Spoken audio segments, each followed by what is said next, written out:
Hey, I shouldn't be telling you this, but if you skip this part of the video, you will miss out on the deal of a lifetime. If you click the link in the description, you will see that Atlas VPN are giving out an offer to get a 3-year subscription for just $1.83 per month. That's less than Netflix's latest price increase. Plus, it comes with 3 months for free and a 30-day money-back guarantee. It's the best VPN on the market, and you can use it to watch shows that are not available on streaming services in your country. So you can watch Friends on UK Netflix, no matter where you are in the world, as long as you have a subscription to Netflix.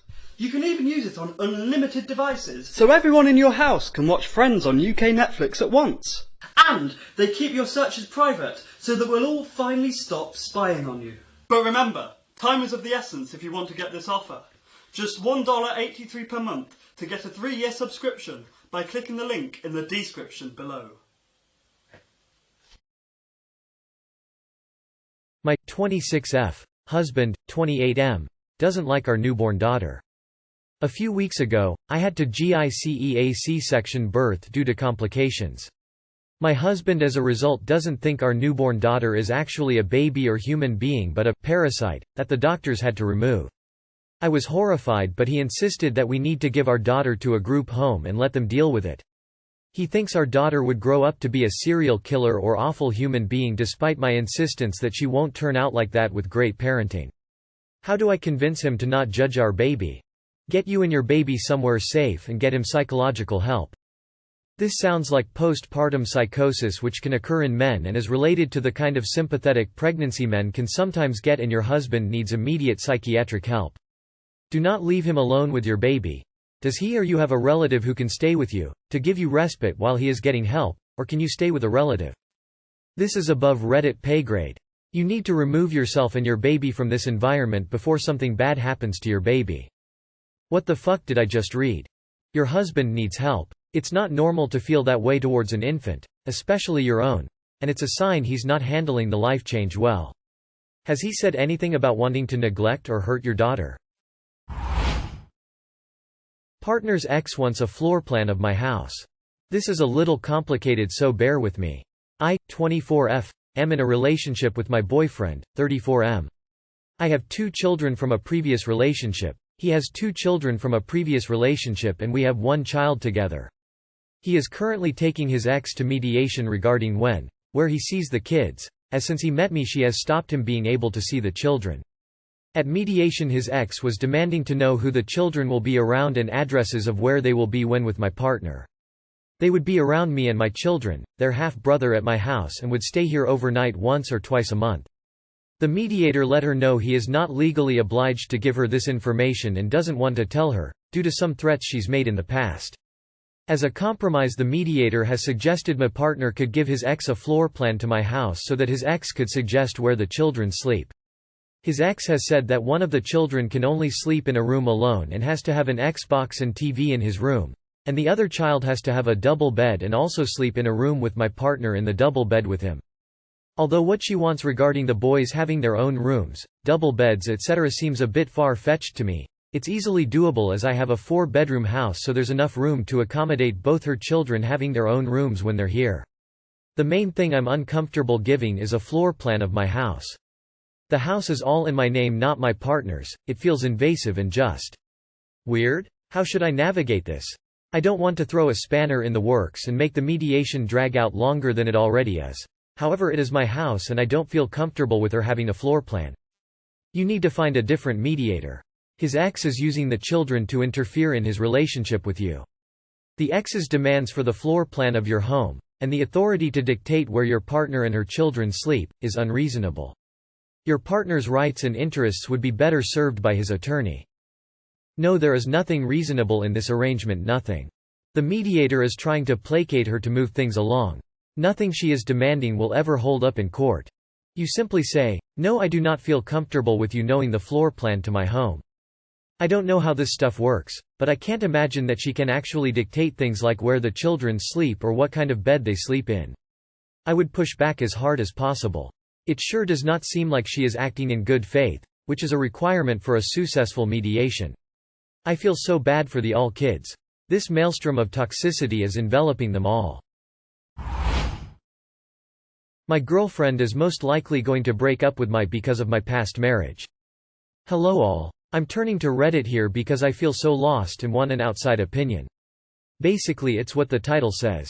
I was married and was separated 1.1 years ago and divorced officially with no strings earlier this summer.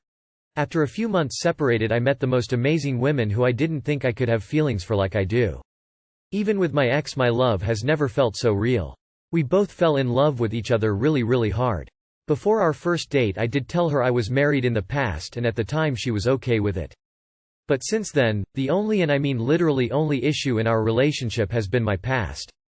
My past was not a great relationship. Through a bit of manipulation and guilt and me just being a very weak and insecure the relationship progresses to a marriage. Neither of us were happy for many years and it finally came to an end.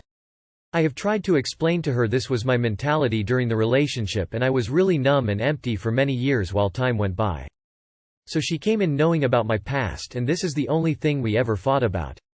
And I have not been perfect. I think I have done some things that have really upset her. First, I wasn't fully divorced when we met. I didn't mean to genuinely hide it from her. I thought just with the paperwork pending it was all the same. Second, I would downplay some things in the past like having pictures of her on Facebook together. I know that sounds obvious that I would, but I was just trying to spare her feelings. This blew up in my face when she found my old Facebook and completely lost trust in the relationship we have. To note, she is very insecure about my past the entire relationship. Every 1 or 2 weeks she gets really insecure and withdrawn from me thinking about my past and I have to talk her out of it and convince her I'm here for her. She tells me every day she thinks about my past and gets a little sad and has to fight those insecure thoughts. I know this sounds bad, but I cannot express how incredible the rest of the relationship has been. I am truly head over heels in love with someone and genuinely have had the most incredible relationship of my life besides this one issue. I guess I'm just asking how others would feel in this situation. I'm happy to answer any questions. FYI. I'm 31, she will be 28 in a month. Edit. This blew up a bit more than I thought. Just want to clarify, I told her the divorce wasn't cleared yet 3 weeks into the relationship. It's now 8 months into it, and officially was settled when we together for 3-4 months. Once again, not an excuse about my behavior, just wanted to be clear. Edit 2. After reading a lot of comments this morning I have taken to heart a few things listed. Some of the comments are definitely brutal and truthfully I deserve them. Being called a liar by so many hurts and am realizing the full consequences of my actions. I think most are right about how I destroyed trust. Even the little things I've hid in my past just to avoid hurting her feelings have blown up on me and I deserve it. I have even read comments on her being suspicious of my ability to change in a relationship so soon. I just want to clarify, I have been yearning to change for many years in my previous but felt so stuck, so when I had that opportunity in a new relationship I tried hard to change how I valued and treated the new relationship. My man, the problem isn't your past marriage. It's you lying your pants off on multiple occasions. I would end the relationship with someone who wasn't upfront about still being married and whose social media appeared like they were still married. No question about it, no room for discussion. It doesn't sound like you being divorced is the problem. It sounds like you being, intentionally or not, deceitful about your divorce caused her to lose trust in you. This post is written like you really are this annoying. You are a liar. She always brings up my past, because you haven't been truthful the entire time, dude. You trickle the truth. You weren't upfront with her and were really sketchy. I don't blame her. The entire relationship with this woman is built upon a lie. I hope that you learn some honesty after she dumps you. Would I be wrong for telling my coworkers they make me uncomfortable? I am mid-20s female, work in a field that is male-dominated. It's really fun and I love my job. Recently I found out I got demoted. No one told me anything. I had to find out from another supervisor from another branch of the company I worked for. I was confused because I wasn't owed anything. When I confronted my manager he told me it because my coworkers didn't want to work with me. Initially when I found out I was confused, but my manager explained that it was nothing personal, but NY coworkers who I thought I was friends with just didn't want to work with me. I was devastated and felt incredibly stupid. Because I was demoted I had to travel to a branch 30 minutes away from my house in order to work. I'm behind on my bills right now due to me not having a lot of hours at work. It didn't help I was out sick for a month and before that was going to school. All this time when they told me there was no work for me, it was really my coworkers calling out in protest to work with me. It woke up a lot insecurities inside me and I became depressed. I cried myself to sleep due to everything coming down on me. Now I'm mostly okay. I got my job titled back at another branch. I still work my original, but I don't talk to them anymore. It amazed me that these jerks smiled in my face while ruining my livelihood and didn't even give me a good explanation as to why. Now my manager wants me to work with these guys again because they desperately need people, but I don't want to. Being around them makes uncomfortable and depress. It's emotionally draining. Everything going fine right now. I caught up on my bills thanks to financial aid, my semester paid in full, and I don't want them to ruin it. I just wish they leave me alone, but I don't want any drama. Can anyone give me advice on how to handle this situation? Edit. I want to say thank you for the advice in the comment section. You guys help me understand how I feel about the situation that happened. I thought I was being petty, but you guys helped me see what they did was messed up and I need to be a better advocate for myself. Thank you again and hope you guys stay sweet. Due to the history of me working with this group, and how I was demoted due to them not wanting to work with me, I feel that it would be a negative experience for all of us if I were to go back to that department. I also worry that since I wasn't informed of what I had actually done wrong to get demoted, that working with them again would put my job into jeopardy, and that is something I am not willing to do. Ultimately, if they transfer you, you can't say no. Or you can quit. But put it into writing that you don't want to do it and you think there is possibility for it to end badly.